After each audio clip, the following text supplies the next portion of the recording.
Hello everyone, welcome to my channel. This is Priya Bhargav. Today we are going to do Unit 4 Current Trends in Social Psychology and Ethical Issues. This is Unit 4 of Block 1 MPC 004 Advanced Social Psychology. Friends, इस chapter में हम पढ़ने जा रहे हैं कि social psychology का अभी एट प्रेजेंट क्या ट्रेंड है, कहाँ पे ये यूज़ होती है, किस जगह पे हम यूज़ कर सकते हैं सोशल साइकोलॉजी। तो इसकी एप्लीकेशंस, सबसे फर्स्ट टॉपिक है सोशल साइकोलॉजी एप्लीकेशंस। इसमें हम जानेंगे कि सोशल साइकोलॉजी किन किन फील्ड्स में यूज़ की जाती है। जैसे कि इन्होंने बताया है कि इसके बहुत सारे एस्पेक्ट हैं लाइफ के, जैसे कि population psychology, health psychology, environmental psychology, legal system and psychology. ये ऐसी फील्ड्स हैं जहाँ पर सोशल साइकोलॉजी अप्लाई की जा सकती है और इन फील्ड्स में भी सोशल साइकोलॉजी यूज़ होती है। तो वन बाय वन हम इन टॉपिक्स को लेंगे और हम जानेंगे कि ये कैसे कैसे यूज़ हो रही है। जैसे कि अप्लाइड सोशल साइकोलॉजी की बात करूं तो अप्लाइड सोशल साइकोलॉजी का मतलब होता है कि सोशल साइकोलॉजी रियल लाइफ में कहाँ यूज़ हो रही हैं, इसके principles and research methods. Real world में जो भी इंसिडेंट्स हो रहे हैं, जो भी चीज़ें हो रही हैं, उसमें कहाँ यूज़ होती है।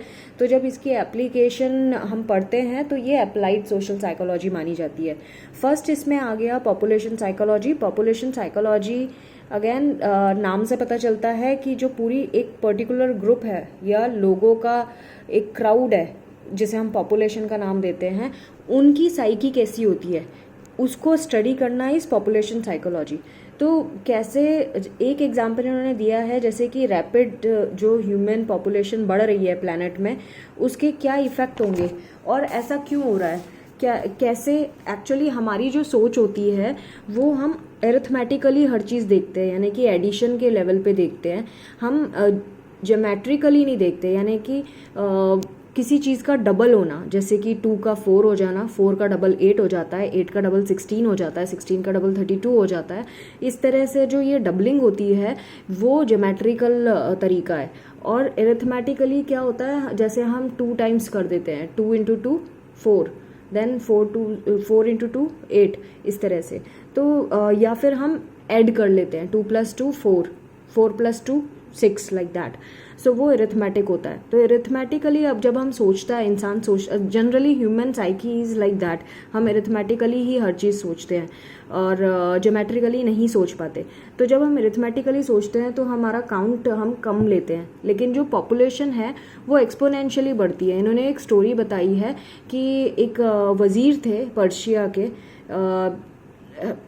इन्होंने क्या किया, जो चेस होता है, चेस बोर्ड डिस्कवर किया। तो उन्होंने, जो राजा थे, किंग थे, उन्होंने वज़ीर को बोला कि तुमने क्योंकि ये चेस बोर्ड डिस्कवर किया है and it is very interesting, तो हम आपको इनाम देना चाहते हैं, रिवार्ड देना चाहते हैं, आप उस रिवार्ड में क्या लेना चाहेंगे। सो जो वज़ीर था उसने बोला कि मुझे आप ना कुछ क्वांटिटी का ग्रेन, जितने बॉक्सेस हैं उसके हिसाब से देते जाइए, लेकिन हर एक बॉक्स में उसकी क्वांटिटी डबल हो जानी चाहिए। सो राजा ने हाँ कर दिया। राजा थॉट कि अरे तो डबल तो क्या, बहुत इजी है, इसमें क्या नुकसान है। उसने ये नहीं सोचा कि हर एक बॉक्स में जितनी क्वांटिटी है उसका डबल बोल रहा है वो, यानी कि फर्स्ट बॉक्स में अगर उसने 1 kg लिया है तो सेकंड बॉक्स में वो 2 kg हो जाएगा और सेकंड बॉक्स का डबल कितना हो जाएगा, 4 kg, इस तरह से। सो उस तरीके से राजा ने सोचा नहीं और राजा ने हाँ कर दिया। जब लास्ट में रिजल्ट आया वो 64 बॉक्सेस का, तो वो बन गया 75 billion metric tons of grain. जो राजा का पूरी ग्रेनरी थी वो खाली हो गई। सो इसमें ये बताने की कोशिश कर रहे हैं कि ह्यूमन साइकी जो होती है, पॉपुलेशन साइकोलॉजी, उसमें हम चीज़ें अरिथमेटिकली देखते हैं, हम ज्योमेट्रिकली नहीं देखते, but actual reality is geometrically, हर चीज़ एक्सपोनेंशियली बढ़ती है। Now coming to health psychology. Health psychology ये स्टडी करती है कि इंसान के दिमाग किस तरह से काम करता है किसी फिजिकल इलनेस को डेवलप करने में, प्रिवेंट करने में और ट्रीट करने में, किस तरह से हमारी साइकोलॉजी इस पे असर डालती है। तो मेजर ऑब्स्टेकल जो होता है इसको बचाने के लिए, जो फिजिकल डिसऑर्डर्स होते हैं, वो होता है लोग बिलीव नहीं करते कि कौन से लाइफस्टाइल के एस्पेक्ट्स हैं जिनको चेंज करना चाहिए और वो चेंज नहीं करते, तो इस वजह से इनकी लाइफ में डिस्टर्बेंसेस आते जाते हैं। तो हमारी सोच कैसी है, हम किस तरह से सोचते हैं, वो डिपेंड करता है कि हमारे को बीमारी कैसी होगी। जो हमारा डर और एंजाइटी होती है वो भी हेल्थ के लिए बहुत बड़ा खतरा है और इसीलिए हमें इसके ऊपर काम करना चाहिए। फिर इन्होंने एग्जाम्पल बताया है कि एक एक्सपेरिमेंट हुआ था जिसमें इन्होंने बताया था कि कैफ़ीन और ब्रेस्ट डिसऑर्डर का क्या रिलेशन है, तो जो हाई और लो थ्रेट क्या है। तो जो लोग कैफ़ीन लेते थे उन्होंने इस चीज़ पे बिलीव नहीं किया और जो कैफ़ीन नहीं लेते थे उन्होंने इस चीज़ पे बिलीव कर लिया। ये लोगों के इंटरेस्ट और पर्सनल रेलिवेंस पे डिपेंड करता है कि वो किसी इन्फॉर्मेशन को कितना सीरियसली लेते हैं और कितना सीरियसली नहीं लेते। तो जो हमारी फिज़िकल इलनेस है वो जनरली स्ट्रेस पे डिपेंड करती है, क्योंकि स्ट्रेस की वजह से हमारा इम्यून सिस्टम वीक हो जाता है और इम्यून सिस्टम वीक होने की वजह से हम जो है जल्दी से डिजीज़ेस को कैप्चर कर लेते हैं। जैसे साइको न्यूरो इम्यूनोलॉजी एक ऐसी ब्रांच है जो इसी के ऊपर काम करती है। फर्दर अगर हम आगे जाएं तो हम देखेंगे कि कैसे हेल्थ जो है बाकी चीज़ों पे भी डिपेंड करती है, जैसे कि हमारा किस तरह का लाइफ में गोल है वो भी हमारी हेल्थ पे असर डालता है। हम किस तरह की सोच रखते हैं वो भी हमारी हेल्थ पे असर डालता है। हमारी पेसिमिस्टिक सोच है या ऑप्टिमिस्टिक सोच है, किस तरह के हमारे व्यूज़ हैं वो भी डिपेंड करता है। इन्होंने एक एग्जांपल दिया है जैसे कि टाइप ए पर्सनालिटी जो होती है। टाइप ए पर्सनालिटी के वो लोग होते हैं जो बहुत ज़्यादा कॉम्पिटिटिव होते हैं, बहुत ज़्यादा इनको हर चीज़ टाइम पे करने की आदत होती है, वर्काहॉलिक लाइफस्टाइल कैरी करते हैं ये, और ये टाइम के लिए मतलब बहुत ज़्यादा पंक्चुअल होते हैं ये, और इनमें एंगर भी बहुत होता है। तो इसीलिए इनमें एग्रेशन भी बढ़ जाता है और इसीलिए इनमें हार्ट डिसऑर्डर्स भी बढ़ते हैं। अगर हम कंपेयर करें type 2 personality, type B personality को, टाइप ए पर्सनालिटी के जो लोग होते हैं इसीलिए इनमें हाई ब्लड प्रेशर की प्रॉब्लम होती है और ये बहुत कम गुड कोलेस्ट्रॉल रिलीज़ करते हैं बॉडी में, इसीलिए इनको हार्ट डिजीज़ होती है। तो अगर हम देखें तो ये जो हेल्थ साइकोलॉजी है ये हमें बताती है कि कैसे हमारी पर्सनालिटी अफेक्ट करती है हमारी पूरी हेल्थ को। इसमें हम ये चीज़ें पढ़ते हैं। तो इन्होंने और भी बहुत सारी चीज़ें दी हैं, एक बार तो बनता है कि आप इस चीज़ को रीड कर लें कि कैसे हमारी पूरी लाइफ के चॉइसेस और हमारे डिसीजंस हमारी हेल्थ पे असर डालते हैं, और कैसे हमारा जो भी, जैसे कि सपोज़ किसी कोई बीमार है, अगर वो अकेला रहता है, लोगों आइसोलेटेड है, तो उसके ऊपर अगर कोई सर्जरी वगैरह होता है तो उसका रिकवरी रेट बहुत स्लो होगा। लेकिन वही अगर वो बहुत सारे लोगों के बीच में घुला मिला रहता है, उसकी सोशल लाइफ है, तो वो उसकी रिकवरी बढ़ जाती है, वो जल्दी रिकवर होने लगता है। तो ये बहुत सारी चीज़ें हैं जो बहुत अफेक्ट करती हैं हेल्थ को। नेक्स्ट है एनवायरनमेंट साइकोलॉजी। एनवायरनमेंट साइकोलॉजी का मतलब होता है कैसे हमारा फिजिकल वर्ल्ड और ह्यूमन बिहेवियर एक दूसरे से इंटरेक्ट करते हैं। जैसे कि एनवायरनमेंट हमारे ऊपर कैसे असर छोड़ रहा है, जैसे कि स्ट्रेस हो गया, नॉइज़ हो गई, टेम्परेचर, एयर पोल्यूशन, ये सारी चीज़ें हैं जो हमारी हेल्थ पे असर डालती हैं। और हम एनवायरनमेंट को कैसे डैमेज कर रहे हैं, जैसे लाइक ग्लोबल वार्मिंग हम लोग की एक्टिविटी की वजह से हो रही है। अभी ये कोविड-19 भी हम लोगों की देन है। तो ये ऐसी चीज़ें हैं जो एनवायरनमेंट और ह्यूमन का रिलेशन बताता है। अगेन नेक्स्ट है industrial and organisational psychology. Industries में किस तरह की साइकी रखना अच्छा है और किस तरह की साइकी बुरी होती है। जैसे कि हम इंडस्ट्रीज़ में देखते हैं स्टीरियोटाइप, प्रेजुडिस, ग्रजेस, ये सारे इनफेक्टिव कम्युनिकेशन स्टाइल, ये ऐसी चीज़ें हैं जो स्ट्रेस क्रिएट करता है और लोगों में कॉन्फ्लिक्ट की सिचुएशन पैदा कर देता है। तो अगर आप ऑर्गेनाइजेशन में देखें तो ऑर्गेनाइजेशंस में ये चीज़ें बहुत ज़्यादा देखने के लिए मिलती हैं, जिससे लोग जॉब सेटिस्फाइड नहीं होते। और रिसर्च इसी चीज़ में जोर देता है कि हमें इस तरह के एटीट्यूड से किस तरह के कंसिक्वेंसेस होते हैं वो पता लगाना है, और कौन से ऐसे एटीट्यूड हैं जिसकी वजह से निगेटिव कंसिक्वेंसेस होते हैं and it leads to conflicts. Next है legal system and social psychology. Again जो लॉयर्स हैं, लॉयर्स बहुत सारे ऐसे केसेस से लोगों से डील करते हैं जहाँ पे विटनेसेस जो होते हैं वो हॉस्टाइल हो जाते हैं, जहाँ पे विटनेस जो केस लड़ रहे हैं वो अपने केस ऑनेस्ट होते हुए भी वो अपनी ऑनेस्टी प्रूव नहीं कर पाते हैं। तो बहुत सारी चीज़ें हैं जो एक पूरी साइकी जानना बहुत ज़रूरी है लीगल सिस्टम में। इनफैक्ट पूरा का पूरा जो हमारा लॉ है उसमें भी अमेंडमेंट ज़रूरी है, सो दैट हम सही डिसीजंस ले सकें, जजेस सही डिसीजंस ले सकें।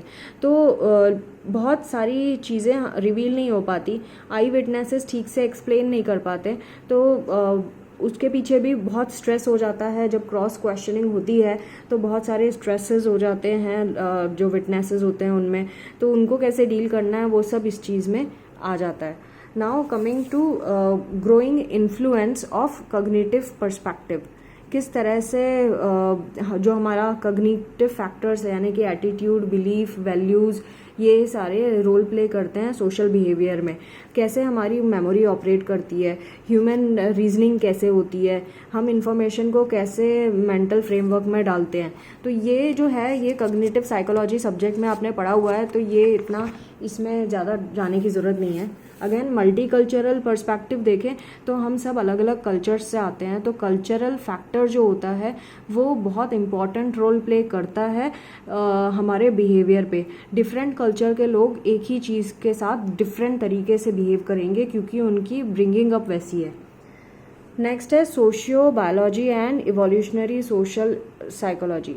जो सोशियो बायोलॉजी डिसिप्लिन है ये बेस्ड होता है हमारे बिहेवियर के ऊपर, हमारे बिहेवियर के कितने एस्पेक्ट्स हैं और कैसे हमारा इवोल्यूशनरी प्रोसेस होता है, एज अ पैटर्न जो हमारा बिहेवियर जो है किस तरह से पॉपुलेशन को रिप्रोडक्शन को स्ट्रेंथन करता है। कैसे हमारी सोसाइटी में ऐसी क्या चीज़ है, ऐसा कौन सा पैटर्न है जिसकी वजह से हम रिप्रोडक्शन को स्ट्रेंथन कर सकते हैं, तो उस चीज़ पे ध्यान देना। देन इवोल्यूशनरी सोशल साइकोलॉजी यही बताती है कि क्या टेंडेंसीज है, बिहेवियर किस तरह का होना चाहिए, किस तरह का बिहेवियर अडेप्ट करना चाहिए सो दैट एक पर्टिकुलर स्पीशीज सर्वाइव करें, सो दैट एक पर्टिकुलर पॉपुलेशन स्ट्रेंथन हो जाए। हमारी कौन सी टेंडेंसीज है, जो environment and social conditions responsible है इस चीज़ के लिए, वो पढ़ना। इसमें ये सारी चीज़ें हम पढ़ते हैं। और बाकी जो बिहेवियर होते हैं और कौन से बिहेवियर ऐसे हैं जो एग्जिस्ट करने चाहिए इवोल्यूशनरी प्रोसेस के लिए और कौन से ऐसे बिहेवियर हैं जिन्हें हमें रिजेक्ट कर देना चाहिए। Now coming to some ethical issues in social psychological research. कौन से ऐसे एथिकल इश्यूज हैं सोशल साइकोलॉजिकल रिसर्च में, वो हम पढ़ने जा रहे हैं। तो यानी कि जब हम रिसर्च करते हैं तो ऐसी कौन कौन सी चीज़ें हैं जिन पे हमें ध्यान देना होगा। इसमें बहुत सारे फैक्टर्स हैं, जैसे फर्स्ट है डिसेप्शन, सेकंड है इन्फॉर्म्ड कॉन्सेंट, थर्ड है डीब्रीफिंग, फोर्थ है मिनिमल रिस्क। तो ये 4 फैक्टर्स हैं जिसको हमें ध्यान देना होगा।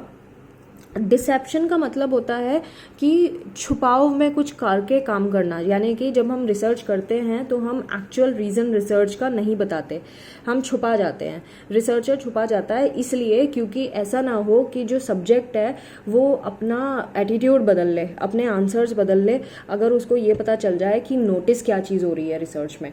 तो इसीलिए हमें छुपा के स्टडी करनी पड़ती है, ट्रू पर्पस नहीं बताना होता, तो उसको बोलते हैं डिसेप्शन। डिसेप्शन 3 तरह के बताया इन्होंने, implicit deception, technical deception and role deception. Implicit deception का मतलब होता है कि जो चीज़ हम नोटिस कर रहे हैं वो सब्जेक्ट को नहीं बताएंगे और सब्जेक्ट को कुछ और बताएंगे हम, सो दैट वो अपना बिहेवियर चेंज ना कर सके। जो टेक्निकल डिसेप्शन है इसका मतलब ये है कि जो हम जिस पर्पस के लिए एक्सपेरिमेंट कर रहे हैं उसको हम छुपा लेंगे कवर स्टोरी में, मतलब हम कोई और स्टोरी बताएंगे उसको, और जो इक्विपमेंट हम यूज़ करेंगे कुछ हमारे असली इक्विपमेंट होंगे, कुछ हमारे नकली इक्विपमेंट होंगे, सो दैट उसको पता ना चल पाए कि हम स्टडी किस चीज़ के ऊपर कर रहे हैं। रोल डिसेप्शन का मतलब होता है कि हम जब स्टडी करते हैं तो हमारा खुद का कोई बंदा भी सब्जेक्ट बन के एक्ट करेगा और उस जो एक्चुअल सब्जेक्ट है उसको पता नहीं होगा जो कि वो जो हमारा बंदा है वो भी एक सब्जेक्ट है। जो हमारा बंदा है, जो सब्जेक्ट बना हुआ है, उसको हम बोलते हैं कन्फीडरेट। कन्फिडरेट ऑफ द एक्सपेरिमेंट। कन्फिडरेट जो बंदा है वो अपना बंदा है जिसको सब कुछ पता है एक्सपेरिमेंट के बारे में, और सब्जेक्ट वो बंदा है जो उसके ऊपर हम स्टडी करना चाहते हैं। तो हम ये इसको बोलते हैं रोल डिसेप्शन। कभी कभी जो एक्सपेरिमेंटर होता है वो खुद भी इसमें पार्टिसिपेट करता है। सो इसके जो एथिकल डिलेमास इसमें ये होते हैं कि should people be studied without their knowledge. पहला डिलेमा यही होता है एथिकल डिलेमा। एथिकल डिलेमा मतलब कन्फ्यूजन, व्हाट टू डू, ऐसा करें कि ना करें, वो वाला। सो जो हमें ये पता, हमें सबसे पहला क्वेश्चन होता है कि क्या हमें उसको सब्जेक्ट को बताना चाहिए कि हम ये स्टडी कर रहे हैं। और दूसरा, जो ट्रू पर्पस अगर हमने एक्सपेरिमेंट का रिवील कर भी दिया सब्जेक्ट को, तो क्या रिसर्च जो है, प्रोसीजर है, वो स्ट्रेस में तो नहीं आ जाएगा। जो सब्जेक्ट है उसको स्ट्रेस तो नहीं होगा इस बात का, उस प्रोसीजर को देख के। और ये क्या हमारा जो प्रोसीजर है वो स्ट्रेस तो नहीं क्रिएट करता है। तो ये बहुत सारी चीज़ें हैं जो हमें ध्यान देना पड़ता है। नेक्स्ट है इन्फॉर्म्ड कॉन्सेंट। ये इंपॉर्टेंट है, ये प्रीवियस एग्जाम में आ चुका है और आगे भी आ सकता है। इन्फॉर्म्ड कॉन्सेंट नाम से पता चल रहा है हमें अपने सब्जेक्ट को इन्फॉर्म करना कि रिसर्च हम क्या कर रहे हैं और हम रिसर्च में क्या पता लगाना चाहते हैं, वो हमें सब्जेक्ट को बताना चाहिए, ये एथिक्स बोलती है। और उसका कंसेंट लेना चाहिए, मतलब उसको बता के उसकी हाँ भरवानी इज़ इन्फॉर्म्ड कंसेंट। और ये रिसर्च में ऑब्लिगेशन है, मतलब ये रूल ही है कि हमें सब्जेक्ट को इन्फॉर्म करना होगा। जब तक वो हाँ नहीं बोलता तब तक हम उसके ऊपर एक्सपेरिमेंट नहीं कर सकते। तो ये बहुत ज़रूरी है। और इसमें कुछ कंडीशंस है, जैसे कि सब्जेक्ट को पूरा प्रोसीजर पता चलना होना चाहिए, रिस्क क्या होंगे इसमें, बेनिफिट क्या होंगे ये पता होना चाहिए। वो कभी भी पार्टिसिपेट करने से मना कर सकता है, वो उसका राइट है कि वो ये सब करे, और बिना पेनल्टी के वो रिसर्चर को कभी भी मना कर सकता है, मतलब उसके ऊपर हम कुछ एक्शन नहीं लेंगे। और उसके क्या आउटपुट है ये भी हम बता सकते हैं, रिसर्च जो सब्जेक्ट है उसको। तो ये इसका मतलब है, ये पूरा जो इन्फॉर्म कॉन्सेंट है इसमें ये सारी चीज़ें दी हुई हैं कि हमें सब्जेक्ट को क्या बताना है क्या नहीं बताना है, और हमारी हाइपोथेसिस क्या है। और इसमें डिलेमा क्या आ जाता है, इसमें डिलेमा आ जाता है अगर हमने रिसर्च के बारे में सब्जेक्ट को बता दिया और सब्जेक्ट जो है वो झूठा आंसर देता है, तब क्या होगा। और जैसे कि एक एग्जांपल ले लें कि अगर हमने उसे बोला कि अगर एक कोई स्ट्रेंजर है जो तकलीफ़ परेशानी में है तो क्या आप उसकी मदद करेंगे, तो सोशली एक्सेप्टेबल आंसर क्या होगा, हाँ हम मदद करेंगे। लेकिन क्या सब मदद करते हैं? मदद नहीं करते। जिसने हाँ बोला होगा वो भी शायद मदद ना करता हो। तो ये इश्यूज़ हैं, एथिकल डिलेमास हैं जो हमें सोचने पड़ते हैं। नाउ कमिंग टू डीब्रीफिंग, ये भी इंपॉर्टेंट है जो एग्जाम में आ चुका है। डीब्रीफिंग में ये बोल रहे हैं कि जब स्टडी हो जाती है उसके बाद हमें सब्जेक्ट को बताना है, पार्टिसिपेंट को बताना है, पूरा डिटेल एक्सप्लेन करना है रिसर्च का, और क्या प्रोसीजर था रिसर्च का वो भी बताना है। उससे फ्रेंडली हम डिस्कशन कर सकते हैं कि क्या क्या रिसर्च में होता है, कैसे कैसे एक्सपेरिमेंट है ये, और उसका रिजल्ट क्या आया, हम ये भी उसको बाद में बता सकते हैं। तो ये डीब्रीफिंग होता है, यानी कि पूरी रिसर्च के बारे में बताना पार्टिसिपेशन के बाद। मिनिमल रिस्क का मतलब होता है हम अपने सब्जेक्ट को रिस्क में नहीं डालेंगे चाहे जो हो जाए। तो जो रिस्क होगी वो हम उसको बताएंगे। जैसे फर्स्ट जो बहुत इंपॉर्टेंट रिस्क होती है, इन्वेजन ऑफ प्राइवेसी। कुछ ऐसी बातें हैं जो इंसान किसी के सामने बोलता नहीं है, डिस्क्लोज नहीं करता, तो वो अगर रिसर्च में उसने बता दी तो ये हमें इंश्योर करना है कि उसकी जो प्राइवेट चीज़ें हैं वो कहीं लीक नहीं होनी चाहिए। हमें उसकी प्राइवेसी को वैल्यू देना है, रेस्पेक्ट करना है। और जो रिसर्च है डेली लाइफ में जो हम एनकाउंटर करते हैं उसमें ज़्यादा होती है, पार्टिसिपेंट जो डेली लाइफ में करता है। देन सोशल साइकोलॉजी रिसर्च भी पोज करता है रिस्क। अगेन स्ट्रेस हो जाता है, किसी भी टाइप का स्ट्रेस हमें अवॉइड करना है। कभी कभी क्या होता है कि जो सब्जेक्ट है उसको अलाउ करना चाहिए हमें कि वो डिसीजन ले सके, उस जो भी एडिक्वेट इन्फॉर्मेशन लेने के बाद डिसीजन ले सके कि उसको ये काम करना है कि नहीं करना है। जो सब्जेक्ट है उसको सेम स्टेट ऑफ माइंड और बॉडी में हमें छोड़ना है जिस इस माइंड और बॉडी के स्टेटस के साथ उसने ज्वाइन किया था रिसर्च वर्क में। और उसको जो सोशल साइकोलॉजिकल रिसर्च होती है वो एक न्यू डिस्कवरी के साथ जॉय भी क्रिएट करती है, हम खुश होते हैं उसको देख के।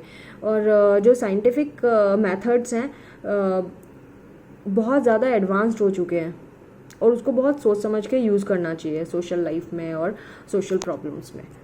So friends, this was all about Unit 4 of MPC 004. I hope you enjoyed watching this video and it must be helpful for you. So do not forget to like the video and subscribe my channel. Do share my videos with rest of the students. Thanks for watching. Take care. Bye bye.